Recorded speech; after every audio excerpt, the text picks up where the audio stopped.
The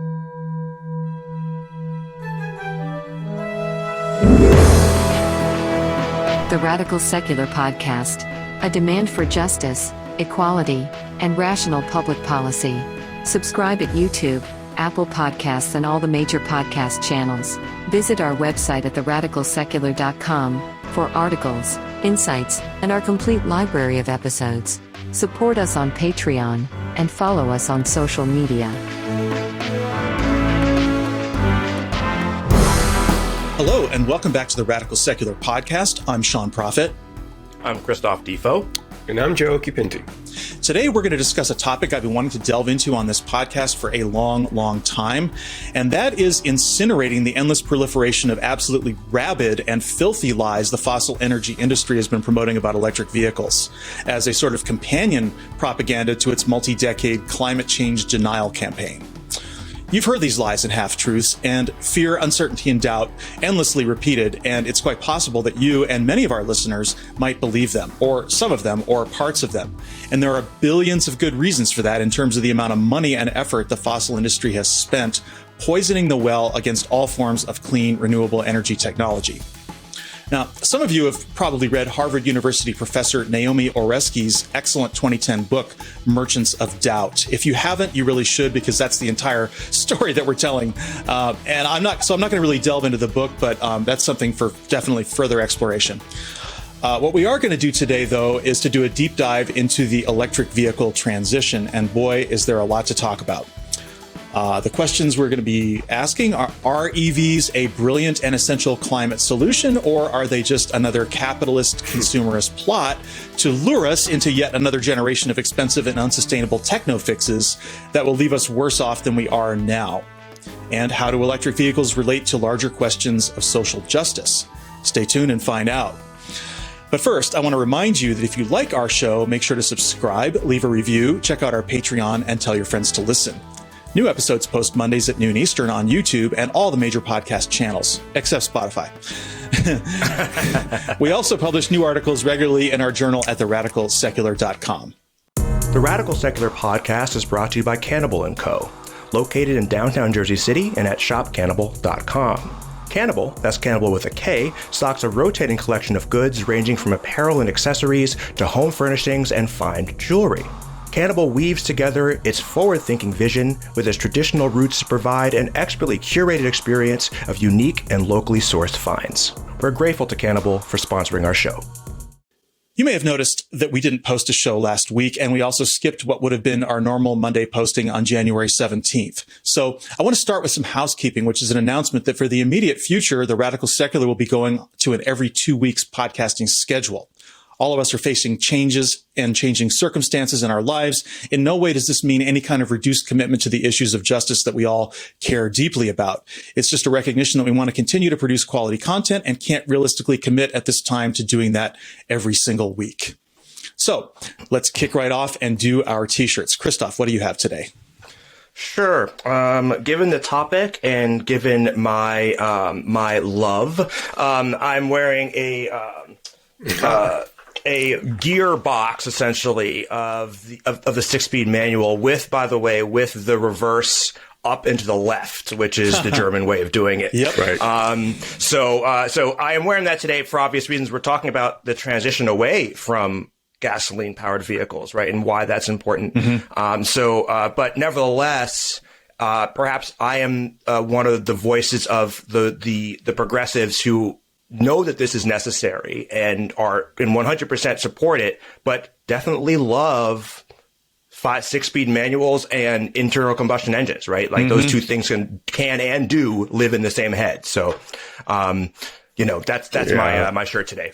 They absolutely do. And I can remember actually recently having a couple of conversations, because there are actually Facebook groups talking about people who want to preserve manual transmissions. It's not even combustion cars. It's like they want manual transmissions because they're kind of going away on all cars, Definitely. Oh, yeah. And they're gone. Like, it's hard to find one. The thing is, also, like on the bike, like, I mean, I got six speeds on my bike. So do you. And, that there's nothing wrong with that. And that actually seems to work just fine for a bike. But for a car, I really like the 1-speed EV. So, my shirt is Nikola Tesla. Nice. And that is definitely apropos. Yeah, and that is him with his Tesla coil, and he's got a pigeon sitting on his head because he was known later in his life to talk to pigeons. So yes, that is a fact. That is not made up. I didn't realize that, actually. Yeah, he kind of went mad a bit at the end. So what are you wearing, Joe? I'm wearing something similar to you, just my, because science shirt without. I think that this topic is science-based, but it's even the way it relates to society and our ability to sustain ourselves on this planet is very much science-based. And I think we want to certainly add a bit of that to it. But I have to say, Christophe, I am with you 100% on the manual transmissions. I miss them so much. It was so much fun. You feel like you're more connected to the car, Yeah, you feel like there's just, and part of it is just what you grow up with, of course. But that's a huge part of it. When we were younger, I used to drive manual, and I used to say, "Hey, these get better gas mileage," and they used to. And then eventually, automatics got so efficient that they actually outperformed them in gas mileage. But totally, anyhow. And it used to be also that you could shift faster than an automatic could shift, but that is like comically not the case anymore. No, comically, it goes through like 5 speeds within like few seconds. It goes through like 5 gears, like boom, boom, boom, boom, boom. Yeah. Right? I mean, it's remarkable how good they've gotten, and they're far more fuel efficient than driving stick at this point too. So all of those old reasons, are kind of gone. The only reason that's gone is still here is because I like it, and that is not a good enough reason. When balanced against the future of humanity. It's just not. Yeah, no, it's not. And it also shows how technology really progresses. And we're going to see that with EVs too, the same kind of thing. Well, and there's nothing stopping anyone from building an electric car with a 6-speed transmission. I mean, it would be a boutique item, but you could do it. Right. It's a good point. All right. Well, first off, I want to say a few words about energy in general. And this is something the show was originally going to be on a bunch of different topics, about energy, including, power generation and nuclear power versus wind and solar and all that. But, it ended up being so much that I just limited today to electric cars. But what I'm saying about energy is true, and that is that it is a fraught topic. It gets everybody going. The only thing I can think of that's more fraught, I think, is probably religion, because everybody's got an opinion about energy. And the problem is most people don't understand it. And, when we talk about the energy system, we're talking about this huge, mind-numbingly complex system of systems that most of us frankly just don't want to think about. Energy underlies everything we do, from getting the food and water we need to heating and cooling and lighting our homes, to transportation, to mining, to manufacturing, to watching a video on the internet, to listening to this podcast. Cheap, available energy is what separates modern urban living from primitive subsistence.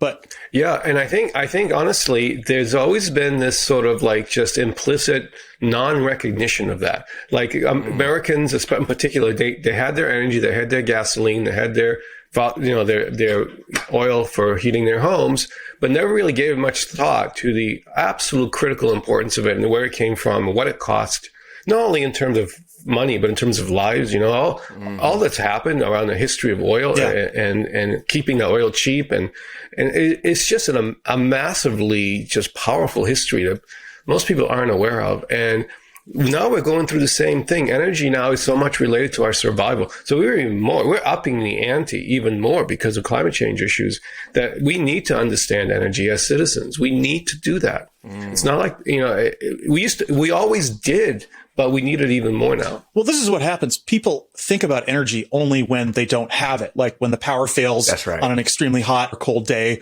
or when energy gets too expensive, like when world market conditions push up the price of oil. And Americans are just famous for whining about gas prices, which, I mean, compared to the rest of the world, we are like well below the global average. I mean, yeah, it's dirt cheap. You go when you go to like a different country, Europe, and you're like, Jesus Christ, that's how much. At first, you get the liter shock, which is like, oh shit. But then you're like, oh, it's not all right. But even when you convert it, you're like, whoa, you guys pay a lot for your car. No wonder your cars are so damn small. No, it's exactly right. I mean, some of these people are paying, $10-12 a gallon, and they've been paying that for like 20-25 years. I mean, it's not. This didn't just happen. It's not.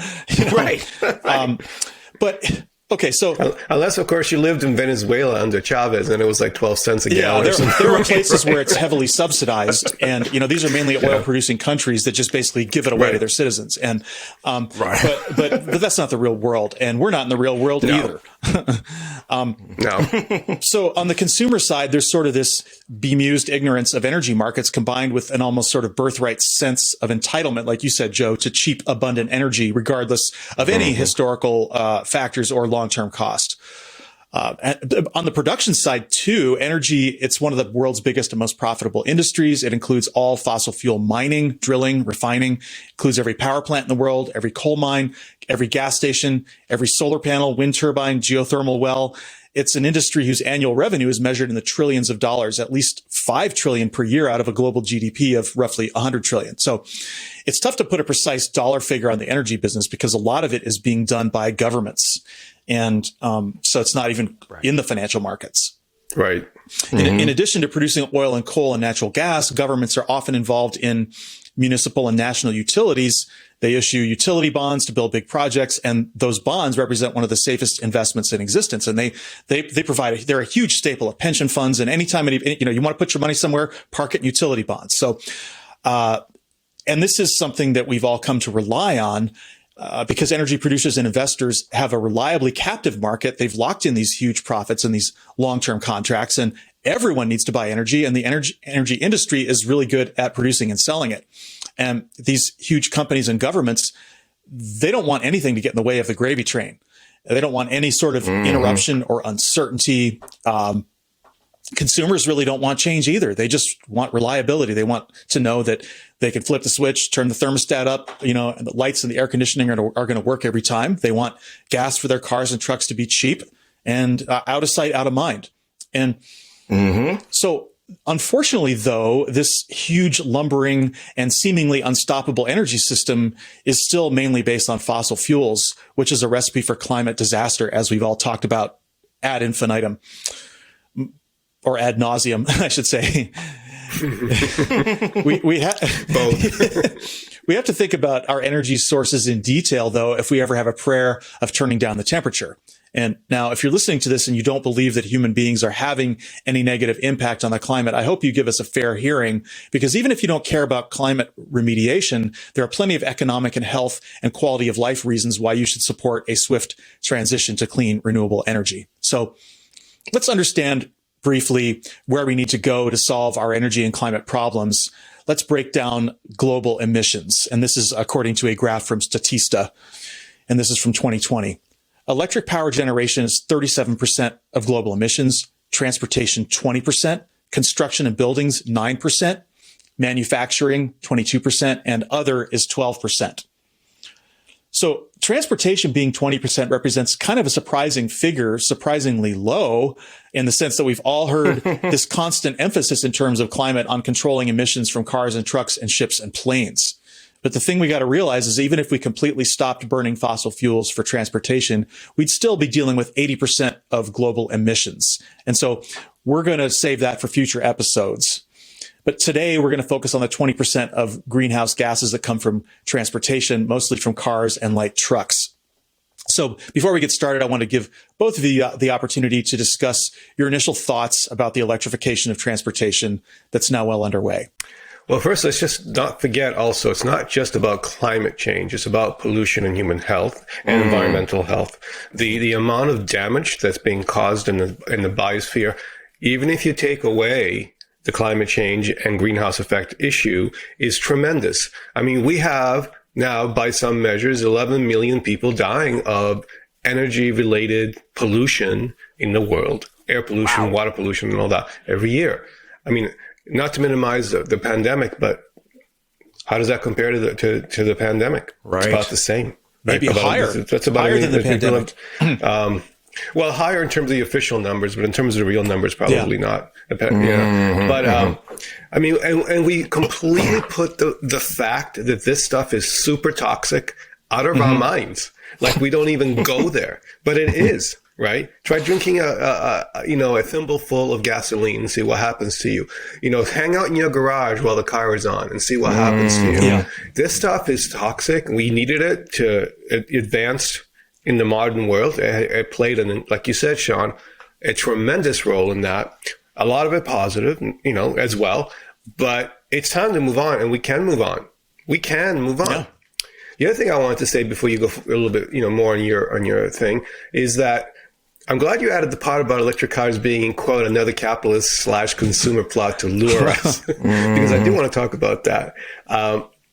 And also the fact that accessibility to these technologies, like electric vehicles, is certainly an issue of social and economic justice that we have to address. And you combine those two things together, and what we also need, you see, is not only an electrified, but also a free and accessible transportation system somehow, that people have access to it. Everyone has access to it. And we don't have that. And I want to remind people that America did have a reasonably good electrified transportation system in the early to mid part of the 20th century. Crazy. Right? And we don't even remember that history. It is an impediment. It was, I should say, an impediment to corporate America's plans. And thus it was ruthlessly dismantled at the time. It is a tragic story. Corporate America would do that? Yeah, I know. I'm sorry to surprise you, Christophe. And everybody else who's surprised also that's listening to us, if you're interested, we've posted a link to a short article to get you started in this really tragic and fantastic history that a lot of people don't know about. So basically the consortium of General Motors, Standard Oil, Firestone Tire and Rubber, Phillips Petroleum, Mack Truck Manufacturing Company, and so forth were eventually found guilty of this huge antitrust violation in the 50s. The trial was a sham. They were given a slap on the wrist. I think they were fined $1, literally. Okay. Wow. So the guilt was there. They were found guilty and not punished. By the time the damage had been done, by that time, America's course was set. We were in a course for cheap oil, massive highway systems. The internal combustion engine was number one. America's love affair with the automobile, right? All that. And it's led us to the verge of global catastrophe. And so now we got to talk about electric cars, man. We're going to go back to that electrified system. That's it, man. Costing trillions of dollars that probably wouldn't have cost. Seriously. And, I cop to being as addicted to non-renewable fuels as anyone. I owned, as we've talked about, 2 gas-powered vehicles, which frankly I love to drive aggressively. And in particular, I love the growl of my internal combustion engine when I throttle it up. It's just part of it, right? My house runs largely on natural gas. I love to travel, and I do travel often by airplane. But I also really, really, really hate the fossil fuel industry. And I really, really, really love the planet Earth. So, everyone knows that the industry is at the core of the climate crisis. I think that fewer folks connect the fossil fuel industry to the myriad political and social crises we are facing as a civilization. Particularly relevant from my perspective is that first, the worst of fossil fuel externalities are absorbed often by marginalized communities, whether that community might be on the global level or on the local level, right? And second, the legislation that could transform the lives of marginalized folks is stalled in Congress and is always stalled in Congress, thanks in part to lobbyists from the fossil fuel industry. And fuck Joe Manchin, by the way, right? So look, climate change aren't my wheelhouse, but the issues that affect marginalized communities really are. Not that I'm a professional, but as a guy, that's, I know a little bit about it. So I'm very much here for the green revolution, like 100% in for, regardless of what kind of car I drive today, that is something that we have to address as a civilization. Yeah. Great points. And let's not forget too that, the large share of the carbon that's in the atmosphere now was placed there by the elites of the world, the privileged populations of the world, the Europeans, North Americans. That's right. And so there is that whole thing. And we're absolutely refusing to acknowledge that. in the climate talks. That's right. That's another and issue. This is the point, is up until very recently, the richer you were, the more carbon you created because money and carbon were directly linked. I mean, and what's happening now is that the carbon intensity of the global economy is beginning to drop. But, prior to say, I don't know, the year 2000, it was almost a 1-to-1 correspondence. If you're doing anything, you're burning carbon, so, and there wasn't any other option. But I wanted to go back to, to really launch into this whole topic of electric vehicles. And I totally hear what you're saying, Christophe, about about liking, the growl of the engine and just the general aesthetics of internal combustion engines. And that is why this topic gets really people into their feelings, because most people agree with you in terms of really liking, manual transmissions and really driving for driving's sake and all that kind of stuff, but they don't have your level of maturity and understanding of what has to be done. So they just dig in their heels. And, as a result, they think they, And also, if I could just cut in, I know that as human beings, we're resistant to change, right? Like, it's kind of how we are. So even as I can feel myself being like, oh man, I'm going to miss my car. Like, I know that there's a new reality that I will love and look back and say, look what I used to think. I mean, that's how we are. And I think that acknowledging that, I think that's really, really important. But sorry, I didn't mean to cut you off there, but it is just popped into my head. No, it's a fact. And these feelings of resistance to change, have spawned this whole series of lies and distortions about EVs across the board, because I think people think that if they tell the lies enough, it's just like with the presidential election or something, that they can make this stop. They can make this change not happen. And I think at this point, I mean, it's hard to tell if we're really past the tipping point, but it sure seems so. It sure seems that the momentum is if not unstoppable, it's certainly building. And I think most people are on board with that and would agree in principle that if we can replace the internal combustion engine with something better without sacrificing convenience or performance, that we should do it. I mean, electric vehicles they're fast, they're high-tech computers on wheels, they're smooth, they're quiet with ridiculous acceleration, and some of them drive themselves. And a lot of that's anathema to the gearheads. I know that. But at the same time, it's pretty cool if you're just into the experience, because every time there is a new EV announced, tens or even hundreds of thousands of people are putting down their deposits without even seeing the car, without driving the car, without even knowing when they're going to be able to take delivery. And this sort of bears out public opinion, because in a 2020 Consumer Reports survey, 71% of Americans said that they would consider buying an electric vehicle. And all the major manufacturers are gearing up in a huge way, spending billions of dollars to design new EVs and build new factories. But in spite of the high level of interest by early adopters, a lot of other people are also really, really attached to their gas mobiles, as we were talking about.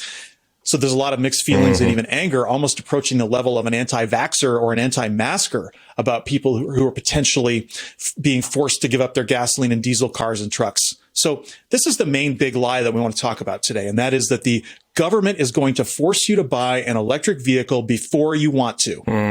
You're just going to be dragged out and forced to buy this thing. Right. And, it's really genius to link it to the government, right? Because it's not right. Because when you do that, people can then generally think the government's awful, right? They've been on the right. They've had that hammered into their head for a generation. And so you link the EV or anything to the government, and that's going to be doubly hated. It's just like the vaccines. It's kind of like, everybody getting mad at Fauci. It's like, well, don't get mad, right? I mean, they're just pissed off at electric vehicles in general because they see them as the sort of meteor coming for the fossil fuel industry. And in fact, that's what they are, but that is what it is, right? But there's also what you mentioned, Joe, which is that a lot of liberals will say things like EVs are just a scam that won't really help the climate, just make things worse. You're just, continuing this unsustainable thing in a different direction. But it doesn't almost matter what the distortion is. They're coming at it from all angles to just make people, turn against them. And so I'm just going to run down the list and we'll go through then and kind of debunk each one of these. The first one is, you're going to run out of juice. You're going to be stranded along the side of the road with a dead battery. And that's otherwise known as range anxiety. Some people say when you count the carbon emissions of manufacturing that batteries are more polluting than gasoline, and they're worried that they can't be recycled. That's false. Batteries will need to be replaced, and replacing them is unaffordable. Again, fear of a big financial hit. And there's some truth to that, but we'll talk about that later. Charging your EV is more expensive than filling up with gas. I saw an article about that. There is some price gouging, but overall that is not true. There are too few charging stations and you won't be able to find one. That's false. You'll have to spend hours waiting for your EV to charge. Not true either. Your EV is likely to catch on fire and it's dangerous to park it in your garage.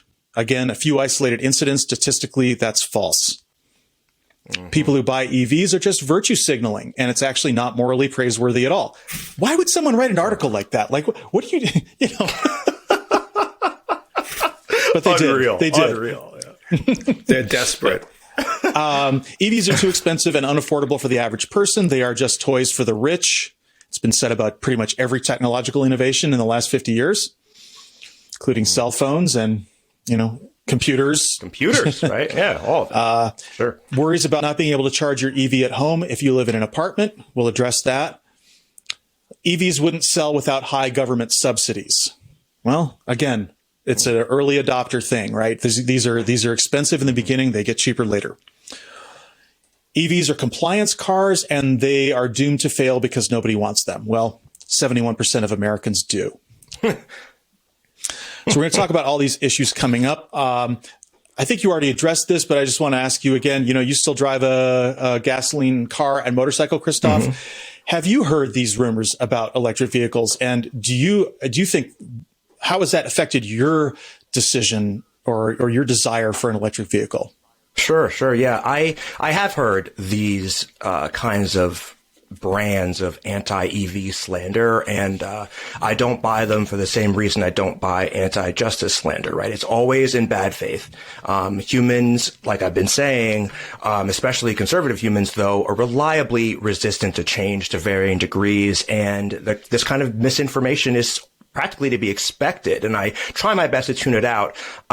Personally, I own a 2015 BMW 335i with xDrive and a 6-speed manual transmission.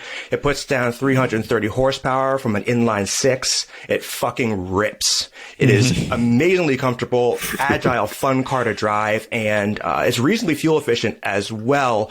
And I can say the same thing about a motorcycle. It's a 2020 KTM 790 Adventure, an unbelievable feat of Austrian engineering, a genuine pleasure to ride.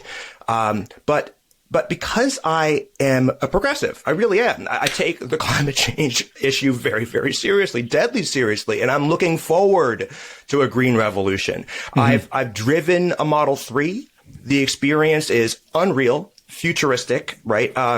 No doubt our next vehicle will be a Tesla or maybe one of those electric pickup trucks that are coming out so that I can haul my motorcycle around. Yes. You know what I mean? And until then, I don't feel terrible about my love of the internal combustion engine, right? And I don't feel terrible that I like picking my own gears between 1 and 6. Lindsay and I live in a city. We take public transportation everywhere. Neither of us have driven to work in over 10 years. I haven't driven to work in probably 15 years. We barely drive anywhere, in fact. To put things in perspective, our 2015 BMW has only 35,000 miles on it. Amazing. So when the internal combustion engines and the 6-speed manuals go away, I'll be here for it. Progress is great. Progress is beyond necessary. And frankly, it's ultimately, to conservative chagrin, inevitable. We may go backwards for a while, but we move forward. Humanity as a civilization, assuming we don't literally destroy the planet, which is why this is so important, will move forward. I'm reminded of the F-14 Tomcat, which was one of my favorite airplanes growing up. It was a carrier-based aircraft, and it had the variable. It's from Top Gun, the plane from Top Gun. And when they phased that thing out, right, and it was replaced by the Hornet, I remember like a similar feeling of like, oh, the classic, it wasn't even fly-by-wire, right? It had cables in that motherfucker, right? It was like, yeah. But so there's something that's lost when you move forward, but certainly like some classic vibe feel, yes, that is lost and that does suck. But being an adult is realizing that progress realizing the validity of progress, the necessity of progress, and being prepared to let go and realize that there's going to be something better on the other end, especially in this scenario. So. Yeah. Awesome. Great. Well said. Yeah.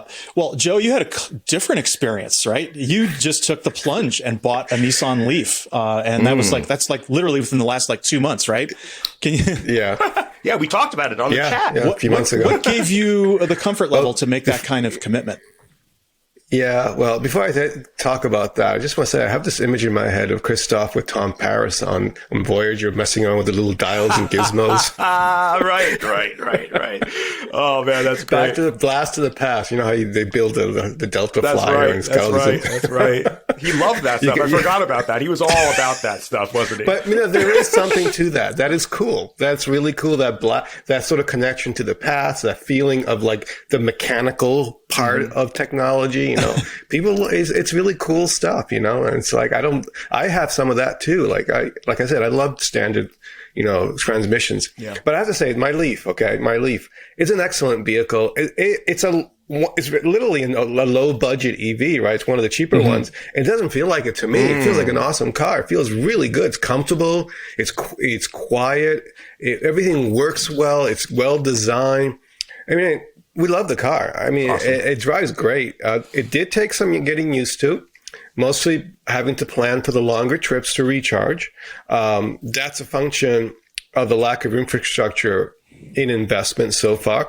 I kind of do think that the more charging stations, once they come to some kind of par with gasoline stations, it's going to make a huge positive increase to this. Definitely. In some places, there's plenty. Like in California, places like that, you have lots already, but there are lots of areas in the country where I think they're still pretty scarce. And so I think where I live, for example, if you go out to Eastern Mass, lots over there. Here where I am, in sort of the rural area, not as much. I have to go probably quite a ways to get a fast charger. Although my wife's, work has a 220 line. Nice. She can use a charger during the day, which works awesome. So I know we'll talk a little bit more about that in a bit, so I'm not going to get into it too much. But it's a nice car and it saves us money, So one cool thing is that in my wife's place, we recharge it with wind energy because this college she works at has wind farms. That's so cool. Nice. And here at home, we have solar panels, so we partially recharge it from that too. So it's so that feels You're nice. Living in the future, Joe. You're living in the future. Totally. Yeah. I love it. And this is the calculation, right? When you have an electric vehicle, how clean it is totally dependent on where you plug it in. So we'll talk a little bit more about that later. And I want to say that I have had pretty good experience with sort of the halfway point, which is the plug-in hybrid electric vehicle, which is what I drive right now, which is the Chevy Volt. And the Chevy Volt is kind of the best of both worlds because you have a 4-cylinder range extending engine that, can go like 300 miles between charges. And then you also have a battery that can drive the car by itself without the engine running for 50 miles. And so for city driving and stuff like that, you could go for months without ever having the gas engine come on. And awesome. if you're going to take a road trip, then you're good to go. No looking for charging stations, right? So some people think that's the best of both worlds. I don't. I just cannot wait to get to full EV because in this situation, you're still like when that gas engine comes on after you're used to driving on the battery, it's like, oh no, the gas engine came on, and I'll bet. Yeah. because it's not like this is not a car that you can drive. It's a completely fully automatic transmission. As a matter of fact, it's one speed. Right. With electric motors, it can go all the way from a standstill to maximum speed without ever changing gears. And that's what happens in the Volt, even when the gas engine is running, because what the gas engine is doing is it's producing electricity to drive the electric motor, never really directly drives the wheels. Oh, interesting. Yeah. Okay. Interesting. So it kind of modulates so when you step on the gas, the engine doesn't necessarily rev up. It kind of maybe lags a little bit, right? So there's a disconnect between what that engine is doing and what the car is doing. And the other thing about it is that you can drive with one pedal because you can set the regen to the point where you take your foot off the gas and the car automatically slows down. It's not braking. Interesting. It just kind of slows down and allows you to modulate in traffic traffic without having to put your foot on the brake at all. So Nice. a couple good things Nice. about it. And I've had two of them. I bought my first Volt in 2012 and then I bought another one in 2016. And I'm looking forward to getting a fully electric vehicle. I have a deposit on a Cybertruck. Nice. Not happy with Elon Musk right now. No, he's a shitty guy. So I'm not going to not buy an EV just because he's a piece of shit. But Right. I want to wait until the F-150 Lightning is out and see how that is, because that vehicle has some advantages that the Tesla doesn't have. So it's an exciting time to be able to think about, having multiple options, right? Ah, super exciting. Yeah. Super exciting. And I again, driving the Model 3 was the only time I'd driven an EV. And, that's not even the premium version, right? That's not like the super car but it is unbelievably fast the way it speeds up. Like, I mean, the feeling, it's deeply, sort of exhilarating to go. It's like, it feels like you're on a roller coaster. So, I talk about performance and my love of the internal combustion engine in terms of how it feels, but right, it'll be replaced by a performance feel that you get from an electric vehicle, right? And I'm looking forward to that. Right? I'm looking forward to that experience, that sort of transformation. So even the Volt can do front wheel. Can break traction and you can lay Awesome. rubber with the Volt silently, right? Yeah. And the silence is just amazing. That is, it is, and that is, I think, really differentiates it from, in a lot of ways, the experience. Besides all the cool technology, it's just like, oh my God, I don't hear anything. No, it's great. It's great. It's quite a feeling. It's some, and I'm not sure if this is the actual electrical system or if this is a sound that's added. But but in the Volt, when you floor it, you hear this. It almost sounds like a quiet, like jet engine type of a whine or something like that. Do you have that in the Leaf, Joe? When you floor it, does it make a sound? Yeah. It's subtle, but yeah, it's got a very high tech, sort of a sound that it makes that is just understated. But anyway, All right. Well, let's enough of that. Let's dive into debunking the lies and misinformation about EVs. The average new car in the U.S. lasts 8 years or 150,000 miles. So many of you will be facing in the next few years a decision as to whether you're going to double down and buy yet another gasmobile that will lock you into the dirty business of gasoline consumption. And then, of course, complaining about gas prices for another 8 years, or whether you just take the plunge and set yourself free from the fossil mafia. So why wouldn't you do that? Well, here's people's common objections. The first one is range anxiety. Now, according to the EPA, the average range of new EVs sold in the U.S. in 2021 was 234 miles. Oddly, that's down from the previous year average of 259 miles, and that's probably due to the rising popularity of the Tesla Model 3 standard range, which was a little bit cheaper. However, the top EV range available now is the Tesla Model S with a range of 405 miles. And that brings to mind the question of how much range is enough, right? Because that probably comes down to whether or not you take a lot of road trips. Because the median gasoline car and truck range in the U.S. is 403 miles, which is exactly what the Tesla is. So, but for all the other EVs, there is currently a range penalty. So I wanted to ask you, Joe, what is your Leaf range and how do you feel about your ability to get where you need to go? Well, the Leaf, I think it's on 236. I have the larger battery. I think the smaller one is like 180 or something like that. And, the thing is, guys, there's always, the best lies always have a little bit of truth to them.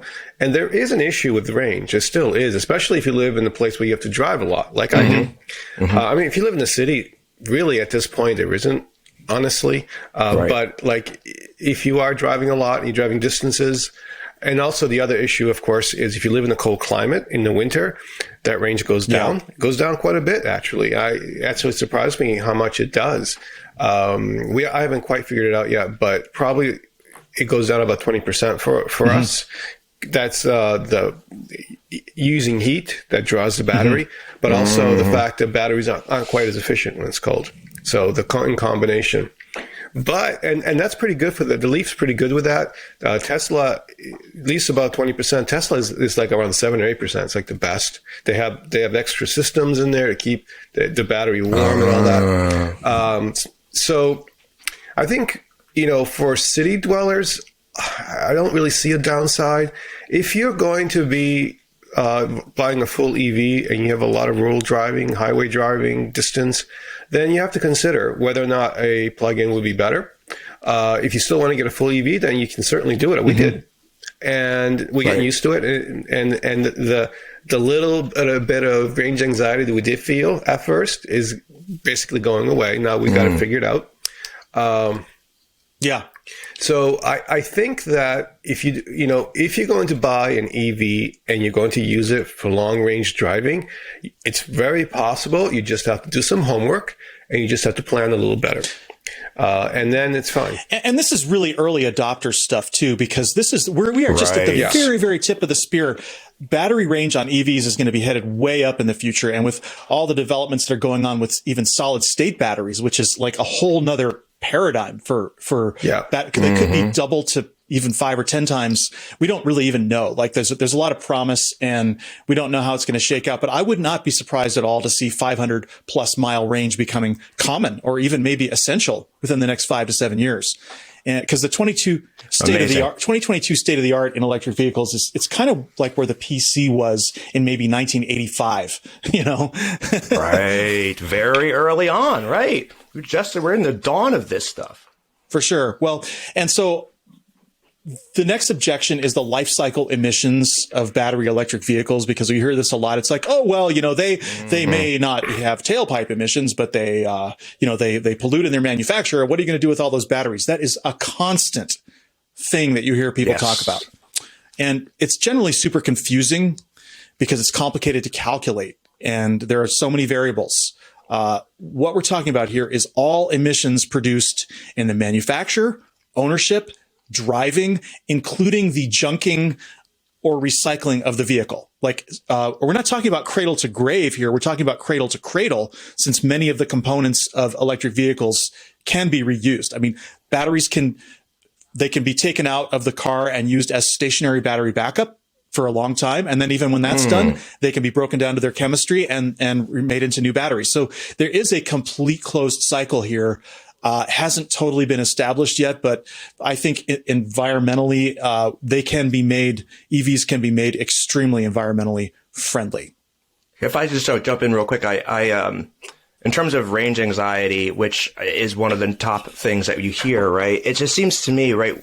We got used to, I know this is maybe a clumsy analogy, but we got used to getting through the day with our phone not dying, right? Right. So it requires a little bit of planning to make sure that you make sure your battery is fully charged when you leave the house, and and if you're going to be out for a long time, maybe you bring a backup battery, or you are able to where you're able to plug it in. My point is that the range anxiety thing seems silly when you think about it in terms of phones, where you're like, look, I mean, all right, so you just plan differently, that's all, and we'll get used to that, and of course there'll be more and more charging stations as time goes on. So.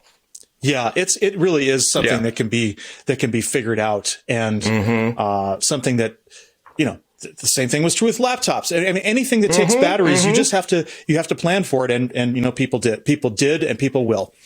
Exactly. Right. That's my benefit experience. is, okay, the EVs don't produce any tailpipe emissions, no unburned hydrocarbons, no carbon dioxide, no exhaust, period. And you'll hear people push back and say, well, you're just shifting your emissions to the power plant. And others complain about the manufacturing carbon footprint or the scarcity of lithium or rare earth metals. But this is a little overblown, because both gasoline and electric vehicles produce substantial emissions when they're manufactured, before they're even driven 1 mile. It's ungodly when you think about, it takes something like 40 barrels of oil to make a car before you've even driven 1 mile. It's a lot. It's of oil equivalent energy. A lot of it's natural gas, of course, for manufacturing, but batteries themselves are a little more energy intensive than an internal combustion engine vehicle. They actually push the carbon emissions of the new EV above those of a new gasoline vehicle. However, like you, Joe, once you take delivery on the EV, if you're charging on wind and solar, you may never emit any more carbon as long as that car exists. So, in practice, that's an important difference. It is. I mean, you could theoretically drive with no more emissions per mile after the car is new, if you charge carefully. But right. And in fact, I needed a car. I had to buy a car.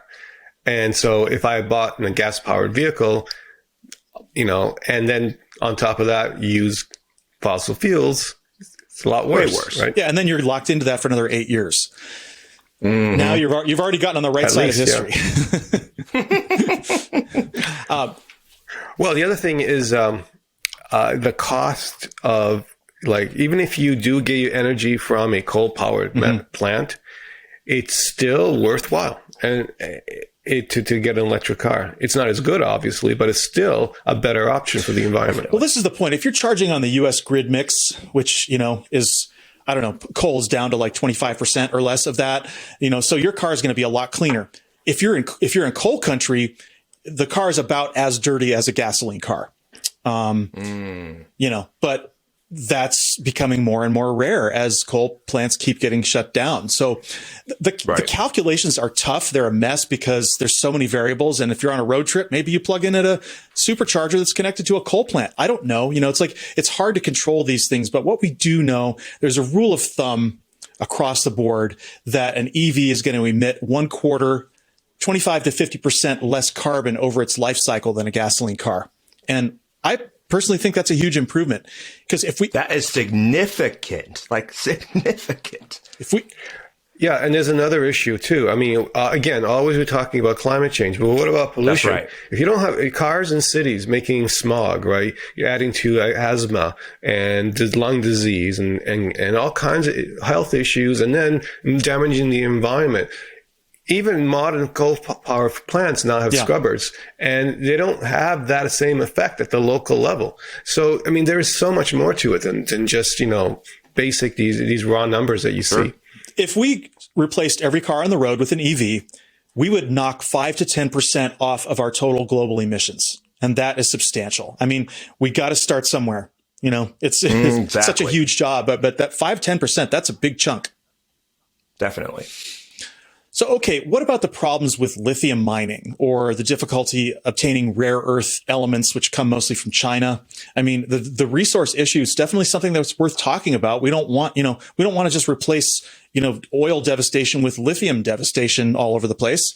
But what a lot of people are missing is that the clean energy resource footprint and geopolitics can't be looked at in a vacuum. We have to do an apples to apples comparison with the brutal and filthy oil business. How many wars have we fought in the Middle East to ensure the U.S. stable oil supply? How many oil spills and, tanker accidents and pipeline ruptures and oil train explosions do we want to keep putting up with? And it's all trade-offs. And, knowing this, do you find the case for electric vehicles convincing, Christophe, in terms of the environment? And overwhelmingly. I mean, it is, for me, there is no real debate to be had here. I mean, I think that any sort of, objections folks are putting up, I don't believe that they're really in good faith, and either in bad faith, or they're built on these lies that have been distributed through into the popular conscience by the oil industry, right? The American way of life will not be compromised, or whatever George Bush said. Like that idea, right, has really infiltrated the American mind. So, I think that by the time the EVs come out, or when I'm prepared to buy an EV, when we're getting our next car, essentially, I think a lot more of these kinks will have been worked out. And more generally, I understand being an early adopter. In general, I'm an early adopter in terms of technology. I like the new ideas. I like the progress. So I realize that part of being the early adopter is dealing with the early adopter problems, right? And working around them. But that's something that I'm prepared to do. So, again, the case has been made very well to me. Joe, you do a lot of study of this stuff. Is there any contest at all between lithium mining versus, oil production? No, there isn't. I mean, there really isn't. Lithium mining does have problems for sure, Of course. but not as much as oil does. And certainly in the geopolitical realm, absolutely no comparison whatsoever. And the other thing, Sean, you mentioned solid state technology and other kinds of technologies, which are going to make batteries not just better, but actually greener. And that's important too, because this is an evolution that's happening. It's a technological evolution. Definitely. And it's such bullshit to just expect this technology to be perfect. It has to go through a learning cycle, has to go through growth and development. And it's doing that, and it's getting better. And so there's no reason to think that at some point we'll find ways of creating very sustainable batteries that are better than lithium. And this perspective, right? I mean, just put things in perspective, right? Like, so already at this stage of the EV world, we're in the very beginning of it, as we've talked about, and it's already that much better than gasoline. I mean, come on. Right. I mean, obviously it's going to only progress. I always say this, right? When left to our own devices, we as a species tend to move forward. It's kind of what we do, right? We may be held back, pulled back, knocked down, but we usually move forward. And this is going to be the exact same thing here, especially when there's money involved. Of course it's going to get better. Of course they're going to get better.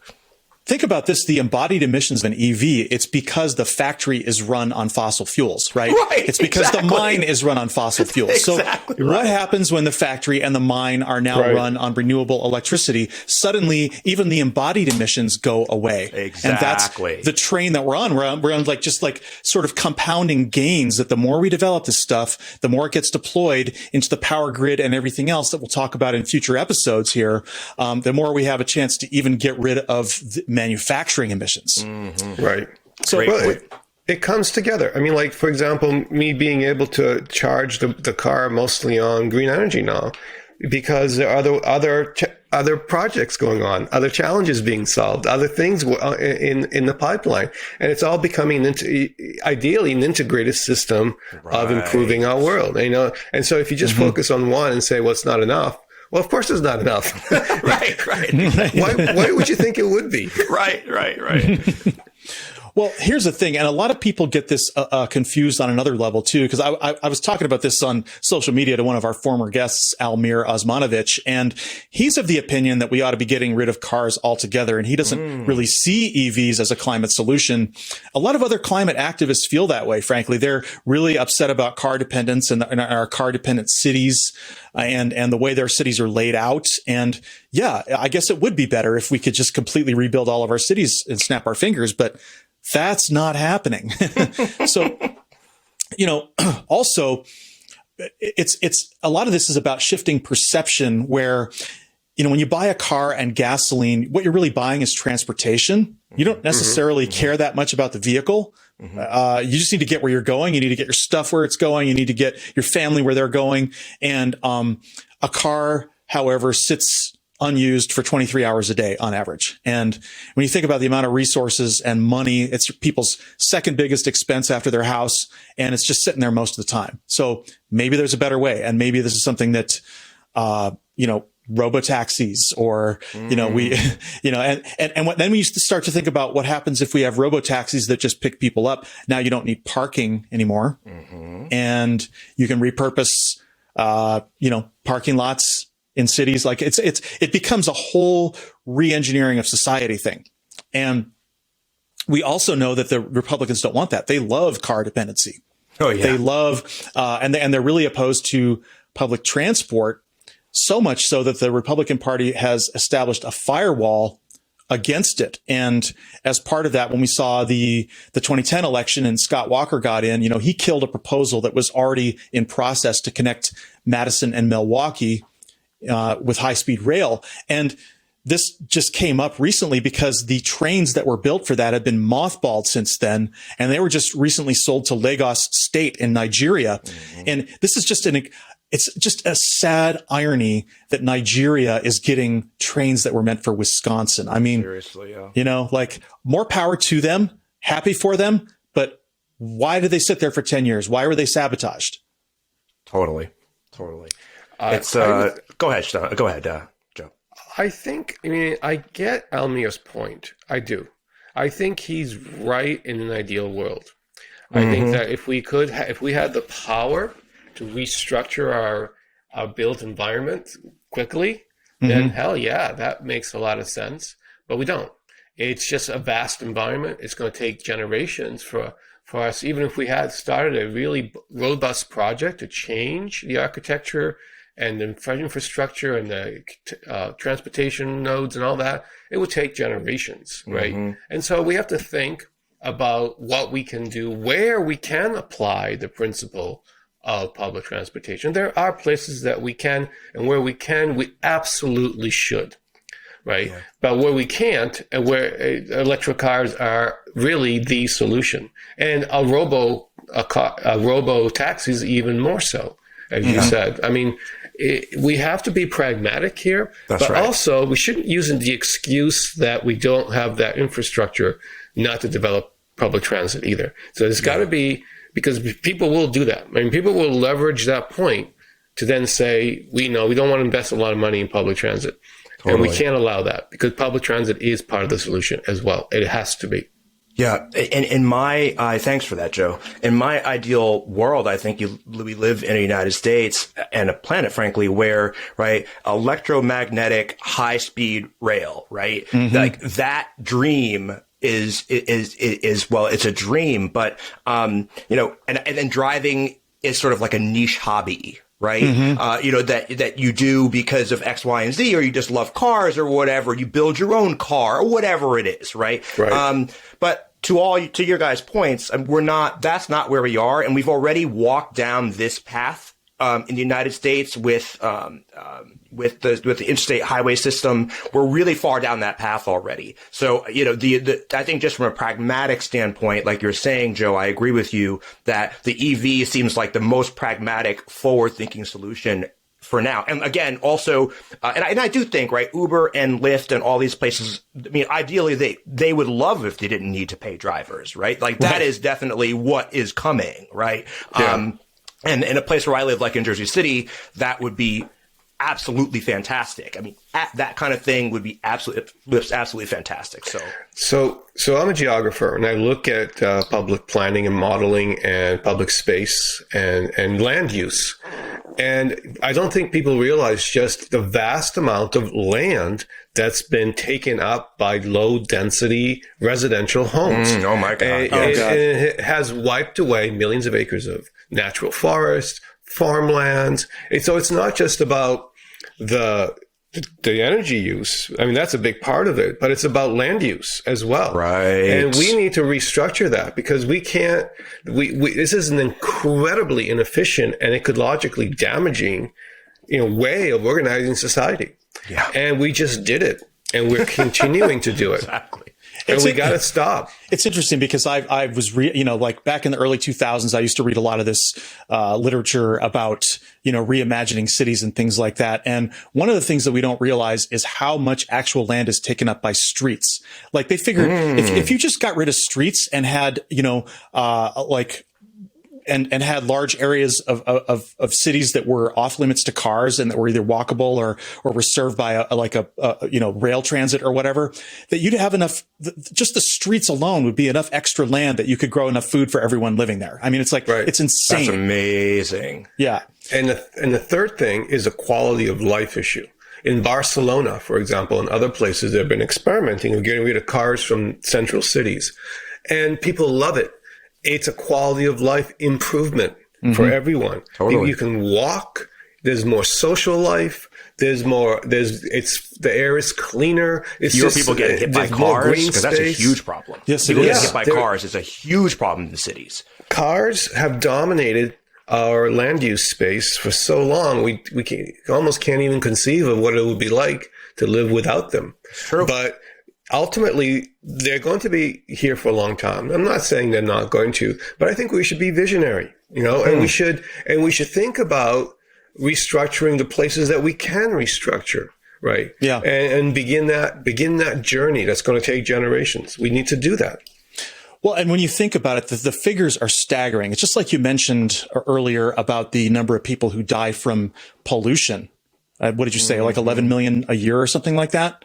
Globally, yeah. Globally. Well, globally, another million die in road accidents. Right. A million people. Okay. So hundreds of thousands are maimed. And that's right. Those are just the fatalities, right? So when you think about what the possibilities that could of change because of robotaxis, right? They don't even have to be perfectly safe. Imagine they just have to be safer than human drivers. Imagine if you cut that million by 90%, which is totally doable, right? Right. And you eliminate also like a lot of the insurance industry, right? Because all of these deaths and all of these injury payouts are, cost an enormous amount of money, right? And if you eliminate those accidents, now that money can go back into the economy to do other things. And I saw this video a couple of years ago just about how drastically, because it would also reduce our need for healthcare overall. Absolutely. Yeah. Right? Interesting, right? Hugely. So it's just, I could go on talking about this all day, and I think we should move on to the next one because this is taking longer than I thought to go through everything.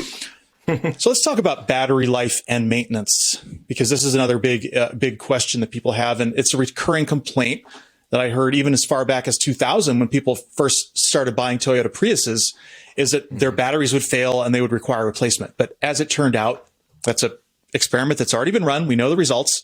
Prius batteries lasted an average of 180,000 to 200,000 miles. And they're also covered by a 150,000 mile or 10-year warranty. And many of the highest mileage applications for Priuses were taxi cabs. And there's reports of Prius taxi cab batteries lasting between 350,000 and 500,000 miles. So wow, was the exact opposite of what everybody thought. They ended up being extremely reliable. So replacement batteries for Priuses cost anywhere from $1,500 to $2,500, which doesn't seem that unreasonable for something that you got to do maybe every 10 years. Certainly not even as expensive as replacing an engine in a regular car. Right. Or a transmission. Yeah. Okay, those are hybrids. What about full EVs? Well, it's a little bit different with full EVs because their battery is being discharged constantly, fully discharged, and that places more wear and tear on it. And a Tesla battery pack can run you $20,000, and that's roughly half the cost of a new vehicle. So that's kind of scary. Even the Nissan Leaf battery pack can set you back $10,000 to $15,000. So we have to ask ourselves, though, why EV batteries lose capacity and what can be done about it? Right now, a lot of the battery packs are using technology that was designed like in the early 2010s. And the older Nissan Leafs in particular lacked a thermal management system. I think the newer ones have it, right, Joe? Yes. Yeah, they do. And heat is one of the things that can kill batteries quickly. Like they don't do well in Phoenix. And Nissan actually, to their credit, they stood by those buyers who were in Phoenix and they replaced their batteries for them. Oh, wow. My Chevy Volt has a cooling system, and it has lost about 20% of its electric range after 5 years. So there are some losses. As far as Teslas are concerned, they have a 120,000 mile warranty that guarantees at least 70% capacity at the end of it. Otherwise, they will replace the battery at no cost. And so how much do these batteries really degrade over time? It's about what they're saying. One Tesla owner documented a 7% loss of range after 24,000 miles, which kind of loosely lines up with what you could expect under the warranty. So that's a fact of life right now. Gonna get better. But what you can do is avoid fast charging when you don't have to. Charge at home overnight slowly if you're not going on a road trip. If you're going on a road trip, go ahead and take the hit, But don't fully empty your battery if you don't have to. And don't leave it sitting there fully charged for a long time. Just if you're going to charge it fully, drive it right away. Those are the things that you can do. And pretty much all EV owners sort of know that. We already talked about the solid state batteries. The reason that the current lithium ion batteries fail is they grow dendrites between the electrodes. The process of charging and discharging, they grow these little microstructures that are like hairs, and eventually they can short out between the cathode and the anode and cause that cell to fail. And if enough cells fail, then your battery's done. So, I mean, just all this stuff, hearing about these kind of issues with batteries. Again, Christophe, you're the one who is the most likely to be hesitant. Would this make you more hesitant? I guess to some extent, but not really. I mean, I think about, right, you have a BMW motorcycle, Sean. I have a BMW car. These things are incredibly expensive to maintain, right? Oh, yeah. I mean, one thing goes wrong and it's like, Jesus Christ. And they make a specific thing for a specific BMW version of like every part of the car, right? And so, but even when I wasn't driving that kind of a car, I definitely know how maintenance costs add up. And from what I understand, and I'm not an expert here, but because there are so many fewer moving parts in an electric vehicle, there's so many fewer things that can go wrong. And so I wonder, and I'm just speculating, but I wonder how those costs sort of level out. But even if they don't, first of all, the literal planet is at stake. Yeah. And second of all, we're really early. We're really early in this situation, in this environment. So, like I say, our next car, Lindsay and I agreed on this, is going to be an electric vehicle. Most likely. I mean, that could change, but that's how we're thinking about it. This is a plunge that I'm definitely prepared to take. And, I kind of feel the same way. Like when I went out and bought a BMW, I was like, I know I'm getting myself into an expensive maintenance case, right? But the payoff, the payoff was worth it to me. And now the payoff for the EV is stunningly more than in terms of the future and the climate than my concerns about maintaining my car. So, well, and this is the thing too, is you can think about this as the total cost of ownership over like 5 years, right? And so if you own an EV for 5 years, the total cost of ownership is already below what a gas car would be when you add up everything, including maintenance. And then, so get rid of it after 5 years and get another one. Like, let somebody else deal with that. But if you just keep it for that 5 years, you're not dealing with the battery issues and you're going for an overall lower total cost of ownership. All right. Well, let's talk about, we talked already a little bit about charging availability and charging speed. Situation is getting much better. There's 150,000 gas stations across the United States right now and only 46,000 public charging stations. However, help is on the way in the sense that as part of the Build Back Better plan, Joe Biden has released $7.5 billion to start installing more chargers. We think there's going to be another 100,000 total chargers coming online by the end of 2023 and 500,000 by 2030. So it's really, really going to get a lot better very soon. Cost of charging. Okay. So if you're not familiar, people, you don't take gallons, you take kilowatt hours. And a kilowatt hour will drive an average EV 3 to 4 miles. And, at wholesale electricity prices, that would cost a nickel, but nobody pays that. Like even at your house, it's going to be 10 to 15 cents a kilowatt hour, depending on your electric rates. A Tesla supercharger, because it's a big piece of equipment and charges quickly, you're going to pay more like 25 cents a kilowatt hour. But if you think about that, say you buy 80 kilowatt hours, okay, that's going to take you 250 to 300 miles for $20. So that's like gas at $2 a gallon or less. So it's really cheap. It's a good deal. Cheap. If you're not careful, and this is why you have to get your smartphone and you got to look at these charging networks, join the right charging networks, get your plans where you can get different rates and things like that. Because if you don't have that and you end up stuck somewhere, you might have to pay like $1 a kilowatt hour. Now you're really getting gouged. So competition is going to work out all this stuff because nobody's going to go to a charger that's charging $1 a kilowatt hour. It's just not, they're going to go out of business. But, unfortunately, these are some of the kinds of fears that people are having when they, thinking about being out, stranded in the middle of nowhere and having to pay $1 a kilowatt hour. It's not fun. But I wanted to ask you, Joe, if you had any experiences like that at a public charging station.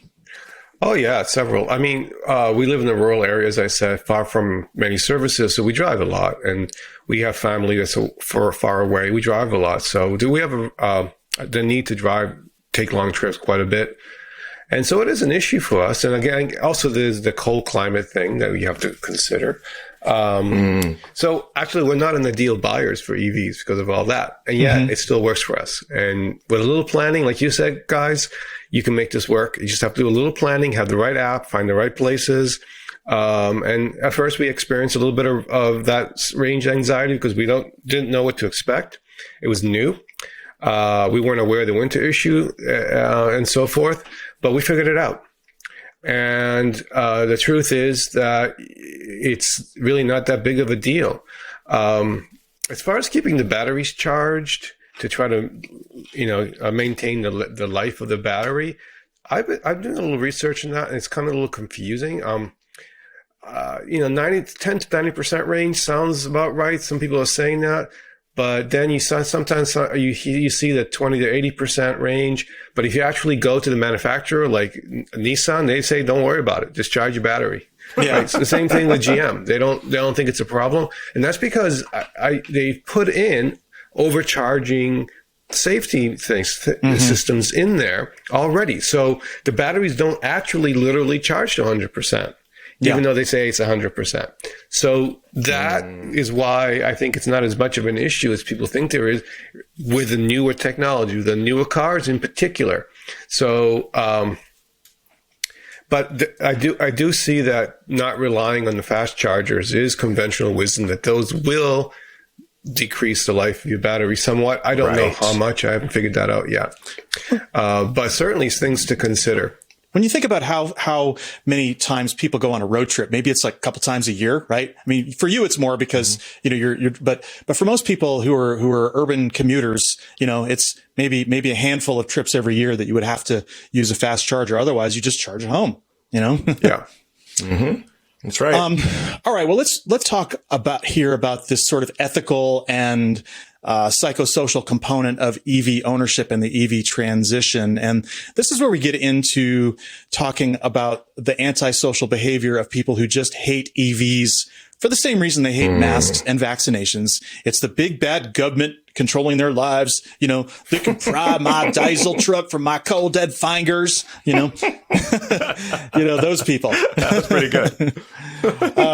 It's curious that we never saw coal rolling or deliberately huge oversized exhaust pipes on people's trucks until about the year 2000, when hybrid cars began to be sold. It's like they immediately became self-conscious about this and decided to double down, Yeah. Go figure. It's like blue lives matter and all lives matter, right? Like you never heard any of the blank matters until Black Lives Matter. I mean, they were purely reactionary. Totally. I mean, it's like the idea of coal rolling someone who's driving a clean car, right?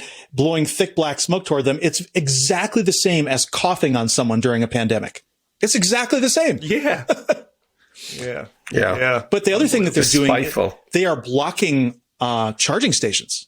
They're parking their internal combustion engine cars in charging stations. This phenomenon is called icing, right? And so now what's happening is the EV charging stations are having to put in bollards that don't allow you to pull in until you swipe your card, right? So it's unbelievable. It's just. And these are the same people who will rock around yelling about freedom and free speech. But it's like, no, you don't really believe that, or because you're trying to keep other people from doing that, expressing that exact same right. So it just, again, we know how much bad faith there is here, and we get, and it's exhausting to talk about it, but you're just like, Jesus Christ, the bad faith, and the spite. Well, and it really comes down to this guilt, right? Because, and I think that anyone who would say, okay, if you're driving an EV, that's virtue signaling. Well, why would you say that? The only reason you'd say that is if you felt guilty, right? Because you have to find some way to put someone else down for doing the right thing. And so this was I found this article at theconversation.com, and the headline was, why driving an electric vehicle might not be morally praiseworthy. And this guy, the author is Matthew Scarfone. He's a postdoctoral fellow in philosophy at the University of Toronto. And so I just kind of want to go through this logically. Let's consider the opposite of that headline, which would be why driving a gasoline vehicle might not be morally deficient. And that's what he's really saying, right?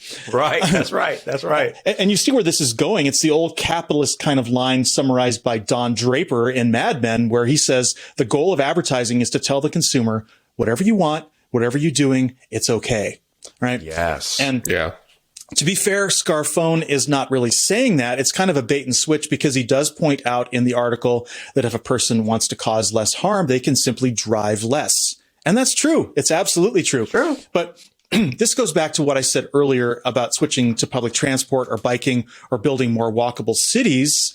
That's not really the problem electric vehicles are designed to solve. They are a drop-in replacement for gasoline vehicles. And so the only question is, if you switch from a gasoline vehicle to the same sized electric vehicle while driving the same number of miles, it's going to cut your carbon pollution 25 to 50%.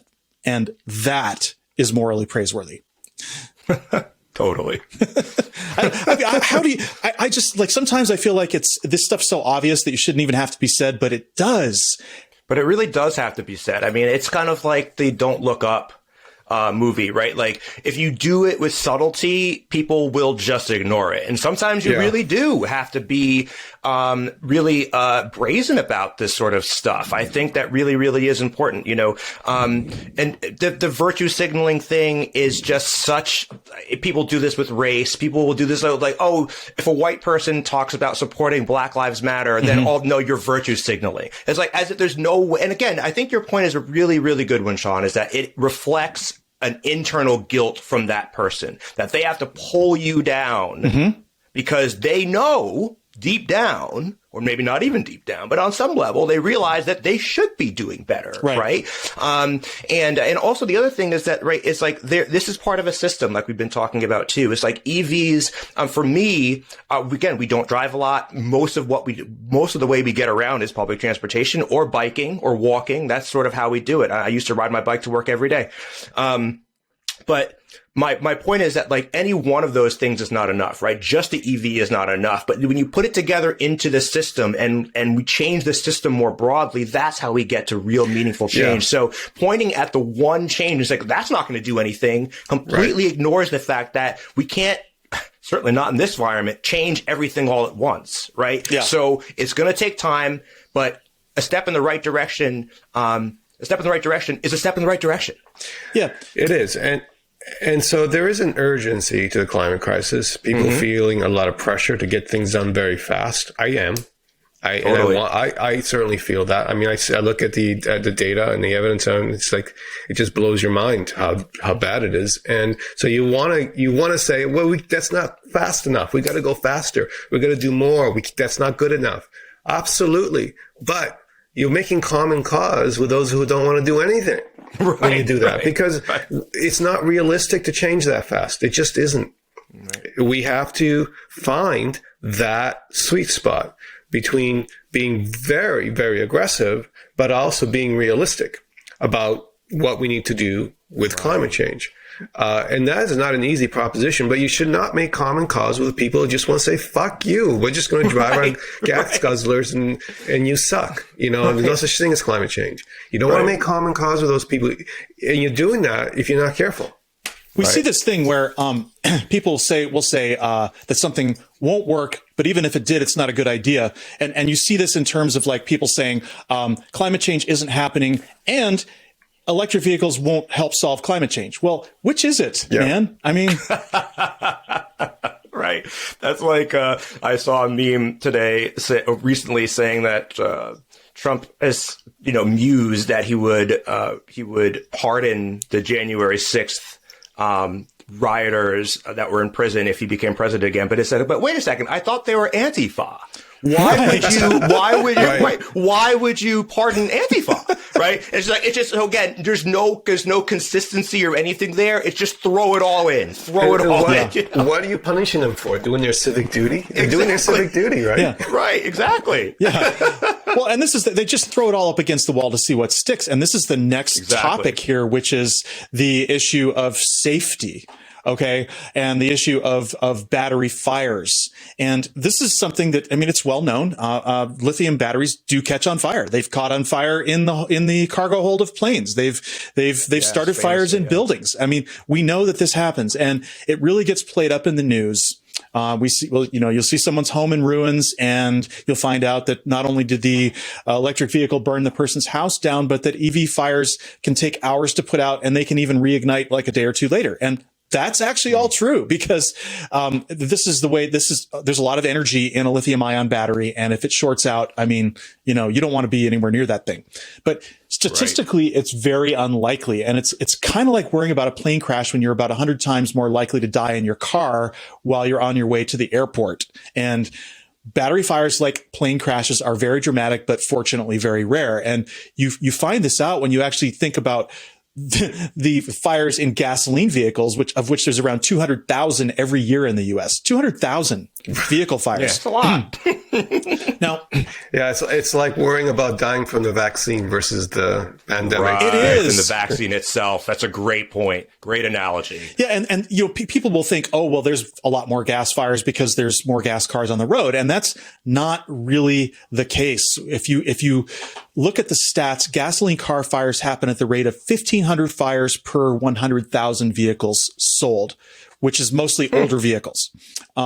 Electric car fires only occur in 25 vehicles per 100,000 vehicles sold. And those figures are from the insurance industry. So that means that an EV is 60 times less likely to catch on fire than a gasoline vehicle. Yet people are constantly bringing this up as a reason to avoid EV ownership. And here's what's really weird. Ironically, hybrid cars are the most dangerous of all because they've got a gas tank and a battery. So I guess that kind of makes sense when you think about it. Yeah, pure EVs are super safe. Their bad reputation for fires is a total media exaggeration. Surprise, surprise. The next thing about this is accessibility of charging. Not everyone has a garage with a charger, so I consider myself really lucky. I'm sure you do too, Joe. Apartment dwellers are often prohibited from installing chargers in public parking garages because they just haven't worked out the billing. Who's paying for the power, right? And right. This presents a really big barrier to wider EV adoption. But when public EV chargers become as widespread as gas stations, then people can simply charge the station the same way they currently fill up with gas. So I was wondering, though, Joe, how your home charging experience is. I do charge at home at times, but also when we can, we charge at my wife's work because actually it's free. We don't have to pay for that electricity. Right? It's a perk of the job. So that's really kind of cool. And it's green. So if you do have the ability to charge at home, you want to use a 220 line, not one of those trickle chargers that's 110 because it takes too long. But a 220 line with 30 amps or 30 to 40 amps, I think it can range. And you know what? You don't even have to use an electrician to set it up. It doesn't cost that much. You can actually buy now certified splitters and you get an extension. You go to your dryer, which is 220, and you put this splitter, you just plug it right in, have two lines. One goes to the dryer, one goes to the car, and you're done. And I did that. I set that up for $450 and it took me like an hour to do it instead of, spending a few $1,000s for a, So it's easy to do if you have the opportunity. Of course, if you live in a city without ports, that's a whole different, ball of wax, and you need to rely on public chargers or charging at work. That some people have that option, or school, universities. I do know people in that situation, and they still love their EVs, right? And they make it work. Yeah, right. But many people are going to be deterred by that. So that's where the infrastructure issue comes in. We need more charging stations. We need them accessible at supermarkets, places where people go. And if we solve that issue, I think we're going to have a much better opportunity to really make this happen faster, and we can finally get rid of those infernal combustion engines. Yeah, that's right. Infernal combustion. I when I put in my charger, it wasn't even that much. I mean, the charging unit itself is like, I don't know, I think it's $500 or $600. And then, you just add a breaker to your breaker panel and then just run you just run a piece of flex conduit you can pick up at Lowe's. Right. And you can literally it just takes a couple hours max to do this if you have any sort of basic working knowledge of electricity. Well, in some places, you have to have an electrician do it. It's the law. You can't do it. Oh, really? Like in Massachusetts, that's the case. Oh, is that right? Even if you have somebody come in, it might cost you like, might cost you an extra like $300 or something, and then it's done. I think it's like $1,200, $1,500, maybe as much as $2,000. That's what I saw. That's pricing. Something like that. To get everything installed for professional installment. Yeah. Yeah. Well, it's like, again, it's all trade-offs. It's all trade-offs. And if you want to sit there at home and, when the gas prices hit, spike up to $5 a gallon, you're like, I don't care. I don't buy gas, right? That's a good feeling. Right. Well, I mean, you don't need it. You can do it for $400. You can yourself legally. You can. It's possible. If anybody wants to know how, just look me up. I'll let you know. Well, speaking of cost, I want to switch gears to talk now about the economics and social justice aspect of EVs. And we know, as you mentioned at the beginning of the show, Christophe, pollution from gasoline cars has a really disproportionate impact on the poor. And there's a big incentive for low-income people to want to clean up transportation. Smog and heat island effects are all much, much worse in poor urban areas due to greater density and traffic, a heavier concentration of industry, more concrete, and a lack of trees. And this is a problem in almost every city across the U.S. And I think we can all agree that right now EVs are not really affordable for anyone who's not upper middle class. And it's something, this is a perspective. All three of us are upper middle class. And it's something that if we didn't really put ourselves in other people's shoes, we wouldn't think about, because it's no big deal for us to go out and drop, $30, $40, $50,000 on a new car. Whereas for a lot of other people, it's not going to happen. And so the prices are like, on the low end for the Leaf, it's $27,000. Joe, that's probably what you paid, right? I paid, I think, $36 because I got the higher package, but then I got $10,000. Well, I will be getting $10,000 back from governments, $7,500 from federal, $2,500 from Massachusetts. So the car ended up costing me $25,000, $26,000 or so. And so that's a deal. That is a normal price for a new car, like nothing extravagant. But here's the thing. Your rebate is totally dependent on you having that much taxable income. The way the rebate is set up, if you don't make enough money to have, $10,000 of taxable income, then you get nothing, or you get very little back. That's right.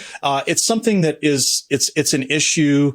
We know that prices on EVs go up to 140,000 and even higher.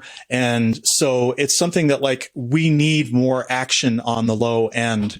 EVs are new. There's not a whole lot of cheap deals to be had on the used market. A lot of the progress in extending the range of EVs has come recently. So older models that are older than 5 years are likely going to be shorter range, or they might have batteries that are at the end of their warranties. Just not a really good solution for someone who's trying to get a cheap car. And that's right. I mean, I have spent significant chunks of my life with very, very little money, and most of the cars I've owned have been used cars, and same here. And very beaten up used cars for that matter. But the problem, and this is a problem about being poor in general, is that it's expensive to be poor, right? Because everything you're using is secondhand, third hand, fourth hand, and it's starting to fall apart. So you buy a car, an EV, right? That's 10 years old or 7 years old. You're bad. Now you're dealing with all the bad things, right? All the problems, right? So that is an issue. It's an issue, but in that sense, it is an issue now too. Right. And I think what we really need to be talking about is how we empower lower income people to be able to be part of the real middle class. I think that's really what we should be. That's really sort of the nub of the issue. It's but anyway, I digress. that was really good, because the next thing I was going to talk about is that gasoline cars aren't cheap either. I mean, new car prices in 2021 are $47,000 on average, and even used cars hit $27,500.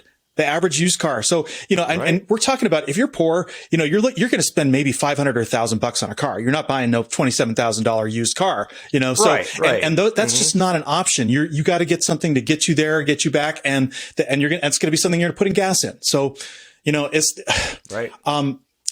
But one ray of hope is going to be these car sharing or mobility plans going forward, because, a low income person or a working person could definitely afford $200 a month for a car sharing plan or whatever it is. And that's all in, they're not buying insurance. They're not buying gas. You're not doing anything. You're just car pick you up, take you where you need to go, drop you off. And I think there's going to be a lot more of that going forward, because if you talk to young people, none of them want to get onto this car ownership train of spending, because it just adds up way more than what you think it is.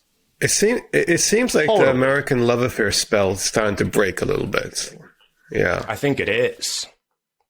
And I think in a lot of ways, because of the young people, I'm thinking about Penn here, occupancy, thinking about how they have been denied the American dream in so many ways, right? Like whatever spell of like, oh my God, this is what it means to be American. They're like, fuck this, right? This is terrible. Why would I want that? So like you say, even when it comes down to home ownership, right? But like these things are like, do I really need that? And the car thing is a big one. In Jersey City here, we have, I can't remember the name of it, but it's different than a public bus, but it's a free little van that anybody can be picked up in. It has a regular schedule and it drives around from places that the bus perhaps won't go, right? Like right little smaller places. So anyway, that kind of sharing, provided on a public level, I think that is a future. I think that's a very real future for folks who rather than spending $1,000 on a car and then spending $4,000 over the life of your ownership of that car, trying to keep it alive until it dies, right? Like that's the experience of drive. That's the experience, Well, and the truth is there is no option. It's not like people have an option not to do this. They don't have to do it. Right. Because I know a lot of 20-something people, like I know a lot of them from family to work and social and everything. They're all struggling. And a lot of them come from like comfortable middle-class families. And yet they're still struggling. There's been this devolution. It's really quite startling how much wealth loss there is between generations. Yes, wealth stolen, very much so. Really, or wealth transfer, because wealth is never actually lost, right? It's just distribution. That's the question, and the distribution has just stunningly changed in the last 70 years, right? just astonishing how. No, it has, and it's put a lot of things that used to be considered as a birthright of the American dream just out of reach for people. And so this idea of going in, buying, like you get your first job and you get to go buy a brand new car. No, not happening for most people anymore. Right? Yeah, right. Right. All that money's going to loans, man. All that money's going to loans. That's where that money's going. Yeah, Penn was talking today about like we have to start calling billionaires the parasite class, robber barons. Yeah, that's exactly right. Yeah, that's where it's all going, right up there. That's exactly where it's going. Yeah, totally. We still generate as much wealth as ever, if not more. Right, but it's more than ever. I think. But man, it's divided up pretty fuckily. Is that a word? Completely fucked. How's that?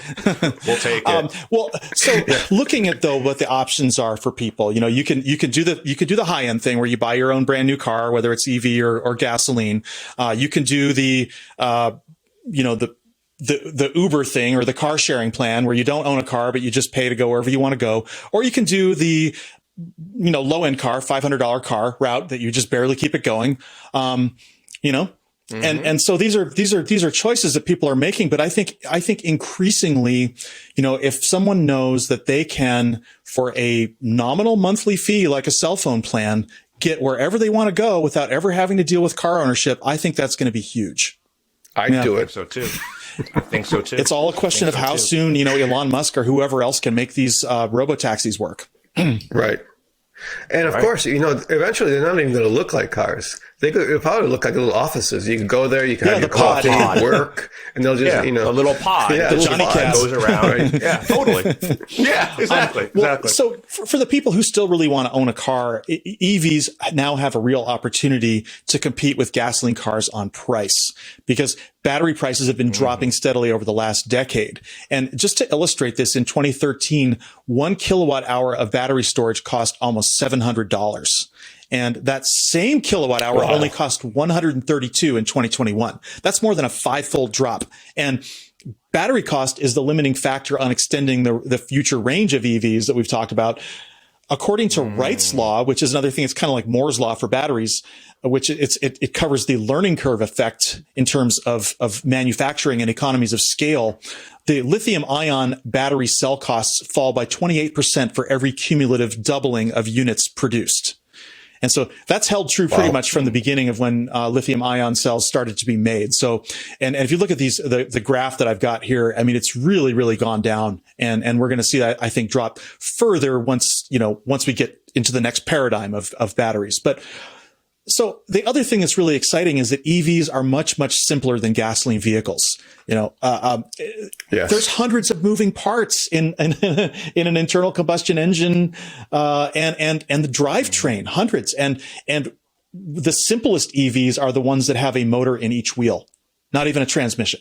And the Rivian truck is like that, by the way. And the Cybertruck may be like that, but there's no gearbox, there's no transmission. It's all electronic, and the power is controlled to each wheel. And that allows you to do things like a tank turn, fascinating, things like that. Right. So that's very cool. But there's two things we have to compare when we're talking about the pricing of these vehicles. And one is purchasing price parity, right? Can you get a similar model, similarly appointed, for the same price? And we're not there yet. But where we are there is in the 5-year cost of ownership, where EVs are already cheaper. And there's an article in Money magazine in August of 2021 that shows a savings of nearly $1,000 per year already on total cost of ownership. And that advantage is only going to increase as the purchase price of EVs continues to come down.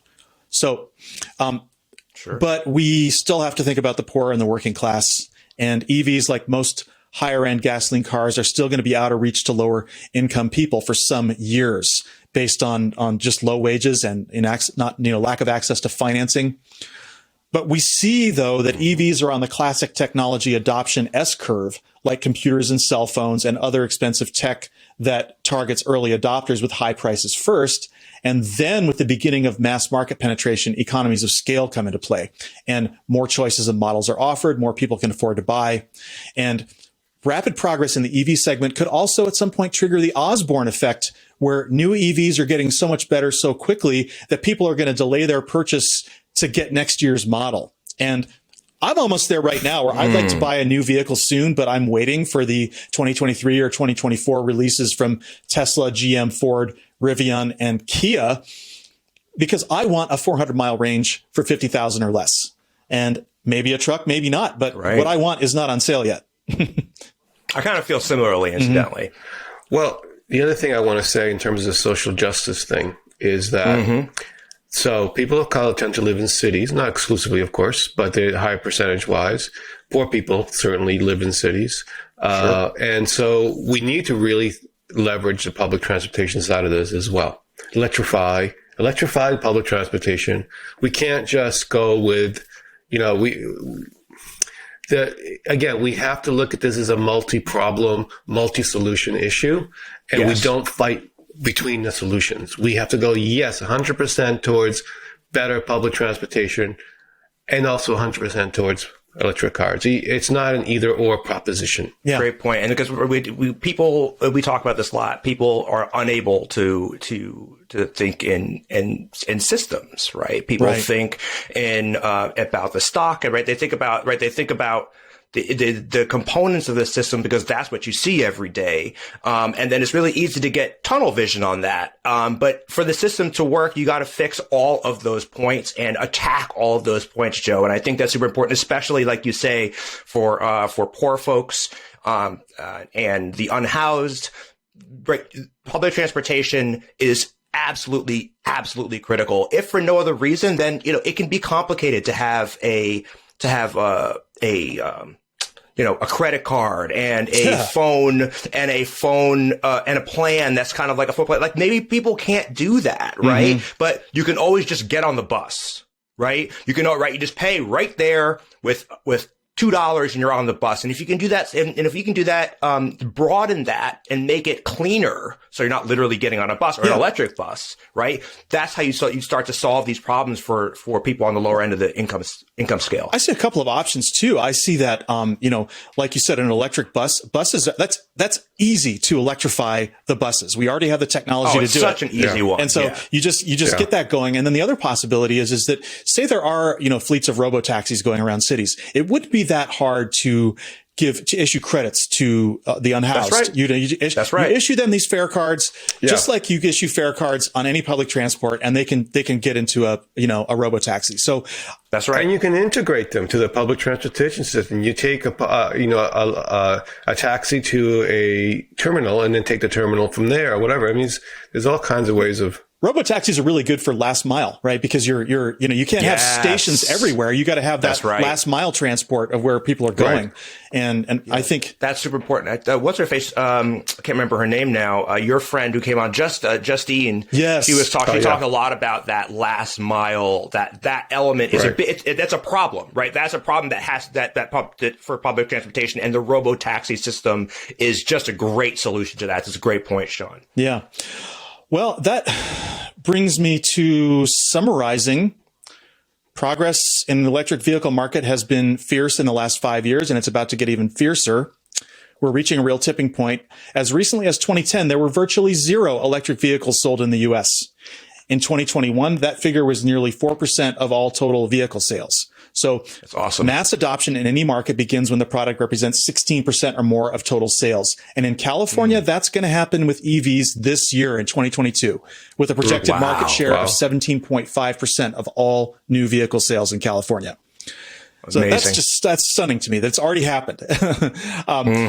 Mass adoption of EVs across the U.S. is projected to come later in 2028. And what we do know is that there are countries where EVs have already completely taken over the market. And one example is Norway. Norway set a goal about 5 or 10 years ago that they wanted to have 100% EV penetration by 2025. And it's on track to meet that goal early. Right now, 92% of all cars sold in Norway in 2021 are hybrid or electric, with 64% being fully electric. I mean, that's really exciting. That is astonishing, is what that is. Wow. How did they do it? Well, they slapped a 25% tax on new gasoline vehicles to reflect their climate impact. And they were able to do this because they don't have a bunch of Republican assholes in their government. Talk about like externalities, right? Make people absorb the full cost of their activity, and that will change behavior, or it won't, right? And if people really want to drive a gasoline car that much, then they'll pay 25% more for gas. Hey, as it turned out, they decided they'd rather save the money, and now they're done. They're basically close to done with their energy transition with vehicles. And this is getting really interesting because there's another deadline coming down the pike, and that is the EU ban on sales of new gasoline vehicles, which is scheduled to come into effect in 2035. California is also going to ban sales of new gasoline vehicles that same year. So going back to what I started with, which was the big EV lie, is actually kind of a half truth, because eventually 13 years from now, the government may force you to buy an electric car, but that's not a concern in the near term. And 13 years is a long time for electric vehicles to get a lot better. Yeah, totally. So in spite of all the fear, uncertainty, and doubt being cast on this goal by the recalcitrant oil industry, I think that we are going to get there. And I don't think the battle is nearly over, and we can be sure that there's going to be many acts of political sabotage on their way. And because we know that when a hugely powerful legacy industry like oil is facing extinction, it will become the most ferocious, and it already is. I was going to say, I think there's a strong argument that they've seen the writing on the wall for a long time, and this is why our politics has wound up in the last sort of 20, 30 years in that, like, it's so intensely. I think that the Obama coming on the scene was like, that was such a poke in the eye of all of that legacy stuff, legacy white supremacy, legacy fuel industry, legacy industries in general. The entire idea of change was so deeply threatening to that entire system. And they're squealing like pigs, man, squealing like pigs. Well, and who are the nations who are going to have the biggest problem with this? Russia and Saudi Arabia, right? They are the ones who are really in the crosshairs of this. And guess what? They are the ones who interfered in our election in 2016. There you go. So the question we're going to face is, who's more powerful in world geopolitics, the fossil industry or the auto and tech industries, which are now in the process of merging? And I want to give a shout out to my old friend Lou Grinzo. He and I have been going back and forth about energy issues since about the year 2000. And he has got this famous quote that I just can't get out of my mind because it's so brilliant. And he says, quote, "The future may be a lot of things, but dull is not on the list." Very true. That's all I've got for today. Any final thoughts, guys? Well, I thank you, Sean, for putting this all together. It's been from a guy who is not super well versed in this stuff, right? We can only, it's really interesting and enlightening. And the conversation's been good. I am definitely looking forward to that green revolution. It may not happen all at once, as we've been talking about, right? But the financial, the social, the economic, all of the elements here are so exciting of what that future could be. So, I'm looking forward to, getting into my, F-150 Lightning or whatever. Yeah, man, I'm right there with you. We'll go out there with our bikes and a trailer and the whole thing. Joe, any other thoughts? Well, I want to say I do have some sympathy for people who believe that this isn't happening fast enough and that we should be more aggressive and we should do much more than even just thinking about electric. I have sympathy for that. But what I want to say to those folks is that there will be a time when the glacier breaks open, when there's a blue ocean event in the Arctic, when, the refugees and the food crises begin, there's going to be a time we're going to be very graceful for this development because it will mean that at that point, when we're ready to be more aggressive, we can be. This is the technologies are developing now. We have to encourage that. We have to encourage, even if it's not perfect solutions. Electric cars are not perfect solutions. They're just better solutions. And that's what we need. Right. And eventually, we're going to get more aggressive. It's going to come because climate change is accelerating. No doubt about that. Okay. So don't diss this. Don't diss this. It's not worth dissing. Well said, Joe. And thank you for being here. Thank you, Christophe. I'm happy that we are, still able to put together a show even every 2 weeks, and I always look forward to it. And so, want to thank our listeners as well. Remember, if you like our show, make sure to subscribe, leave a review, check out our Patreon, and tell your friends to listen. New episodes post Mondays at noon Eastern on YouTube and all the major podcast channels. We also publish new articles weekly in our journal at theradicalsecular.com. I'm Sean Prophet. Thank you for being here. And remember, wherever you are, you can be radically secular.